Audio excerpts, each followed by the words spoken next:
Good morning and welcome to the Real Outdoors, where we talk about camping, hunting, and gear. My name is Tim, and today we are going to talk about this thing right here. This is a new headlamp that I got, the Nitecore NU25. And as you can see, I've kind of got two headbands for it. This is the one it comes with, and I just traded that out for some shock cord. The main reason I did that was, and the main reason I got this headlamp was because I wanted a lightweight headlamp for when I'm backpacking. It's actually turned into an everyday carry or an EDC type of light for me. With this thing versus the bigger strap with the shock cord, it makes it really easy just to roll up and put in my pocket. That was kind of an added bonus. I really got it just for camping and backpacking, and I got it mainly due to its lightweight. Now, one thing that kind of kept me away from these really lightweight headlamps was most of them are rechargeable, and as is the Nitecore NU25. That's the charger down there on the bottom. Just uses a little USB charging cable. Of course, you can plug it into your portable charger, which I typically take with me on the trail. I've got a solar portable charger, a 26,000 milliamp hour one that I take with me. I was just concerned about having to recharge it, but this thing has so many different modes, and it actually lasts a really long time on just one charge, especially if you use those lower light modes like the red and the moonlight mode or the 1 lumen mode, which is really all you need to see what you're doing for the most part. I really don't use a lot of the other modes of lights. This headlamp actually has 10 different modes of light. It's got 3 different light sources. You've got this main LED white light here. You've got a CRI light, or it's supposed to be like a natural color light here. And then up here, of course, you have the red light.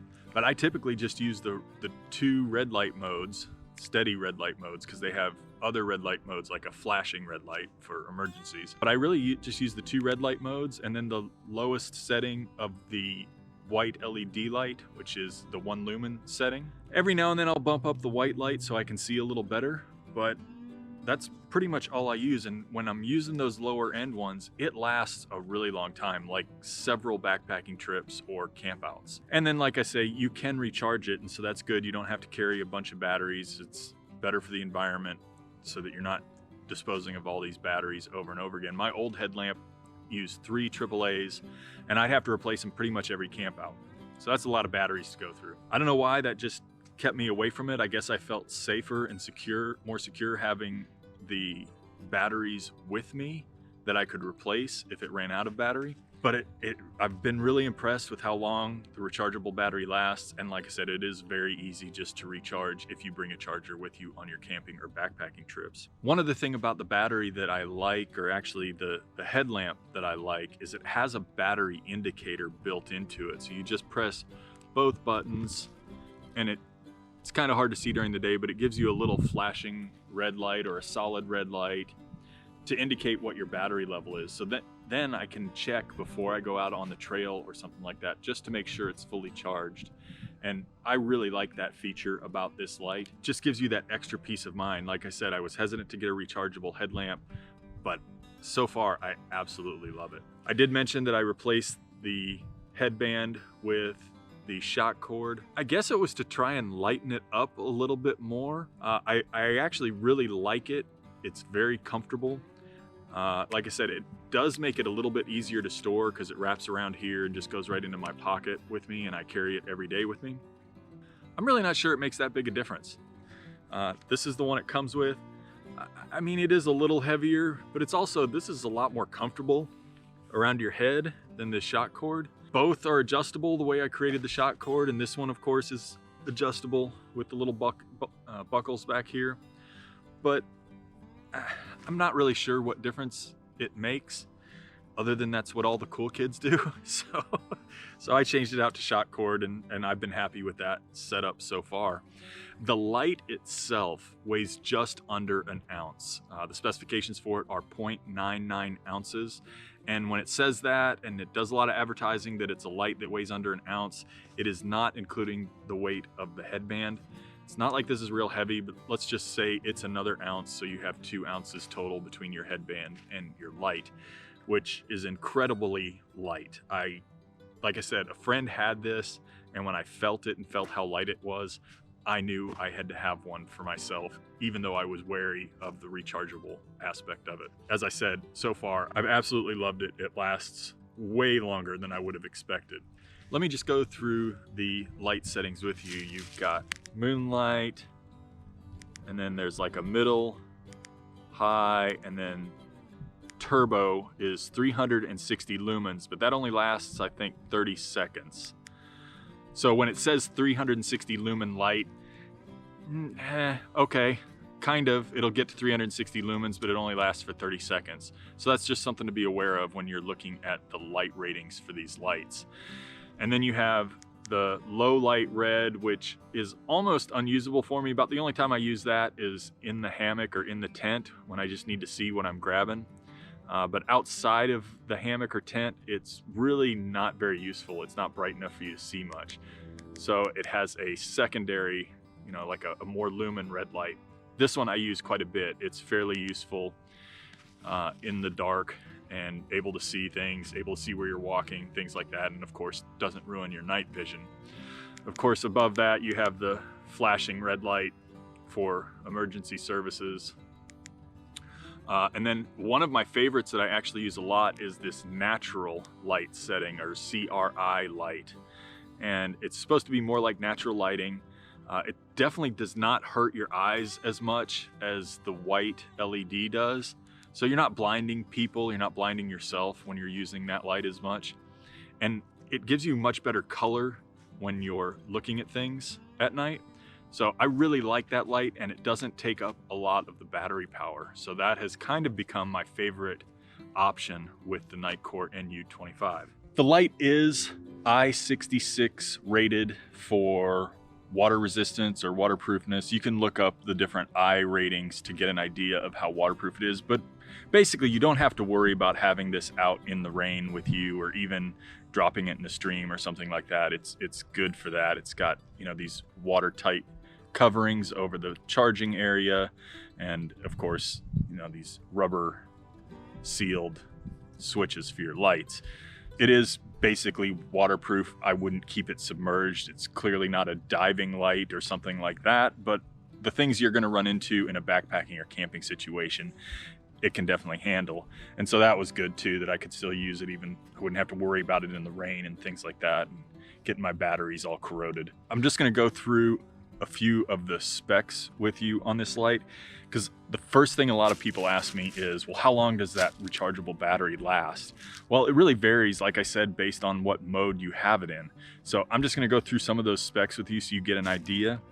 So like I said, you've got that turbo mode, 360 lumens. It's only going to last 30 minutes in the turbo mode. And like I said, it kind of shuts itself off after 30 seconds or a minute. But even if you forced it on for a full 30 minutes, that's all you're going to get out of the battery. But if you go into that low moonlight 1 lumen mode, it'll last 160 hours if that's the only mode you use. I mean, that's crazy. You could basically leave it on during an entire weekend backpacking trip and it's still going to be fine. So that gave me a lot of comfort with that rechargeable battery, that worst case scenario, I could keep it in that low light mode and I'm good for the whole weekend. Mid mode right above low is 38 lumens. That's one I use quite a bit when I need a little bit more light. And even that, I could keep it on for 8 hours straight. I could almost leave it on all night if I wanted to, and still not have to recharge it till the morning. But like I said, I'm just turning the light on to find something, turning it back off. But 8 hours that's sufficient time for me. I said I use that red high quite a bit. Interestingly enough, the red light actually uses a little more battery. Even so, the red light on high mode will last almost 8 hours, 7 hours and 45 minutes. So that gives you kind of a range of how long it'll last. The longest it'll last is 160 hours in that low light or moonlight 1 lumen mode. And like I said, I haven't had any issues. I've taken it on several backpacking trips, including the camping trip that I'm on this weekend. and haven't had to recharge it. I recharge it before I leave the house, make sure it's fully charged, and I'm good for the whole long weekend. We have a 4-day camping trip this weekend, and I'm good for the whole weekend. I did bring my charger with me, so if I need to recharge it, I can, but I'm not carrying a bunch of batteries. I'm not having to change them out. The light, I don't see any light degradation as I'm going through.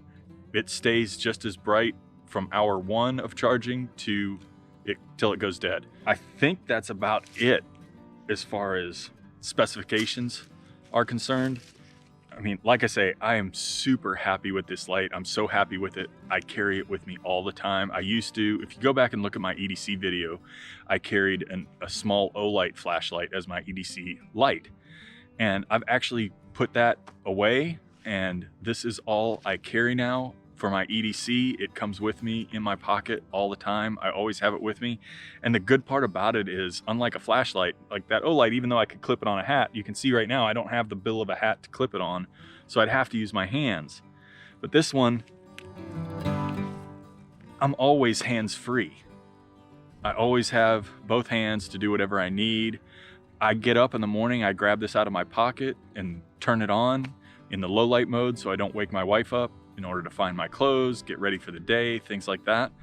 I mean, it's just been a great light. I've really been impressed with it and can't recommend it enough. If you guys have any questions about the light, I'd love to hear them. I can let you know more information, but I think I've covered it all. But just leave those questions down in the comments, or I'd love to hear your reviews if you have one. Let me know what you think of the shock cord headband versus the headband that comes with it. Still haven't fully made a decision on that, other than I do like that it makes it much easier to carry with me now that I'm carrying it with me every day versus the bigger headband. But that's about all I have to say about the Nitecore. I love it. I love it so much I carry it with me every day. $36 is what I paid for it on Amazon. Of course, those prices change all the time, but that gives you a rough idea of what they cost. It's about what I spend on most lights, but it's not the $75, $80, $100+ you may pay for some of those real fancy headlamps that are out there, especially when you start to go lightweight like this one. I think that's a great price for a super lightweight light that works amazingly well, and I take it with me all the time. Appreciate you joining me here in the real outdoors on a camping trip this weekend with the Scouts and having a great time. It's finally cool in Florida, getting to use some of my winter gear and some of those tips in my last video about camping in the cold weather. Appreciate you joining me. Hope you got something out of learning about the Nitecore NU25, and I look forward to seeing you in the real outdoors.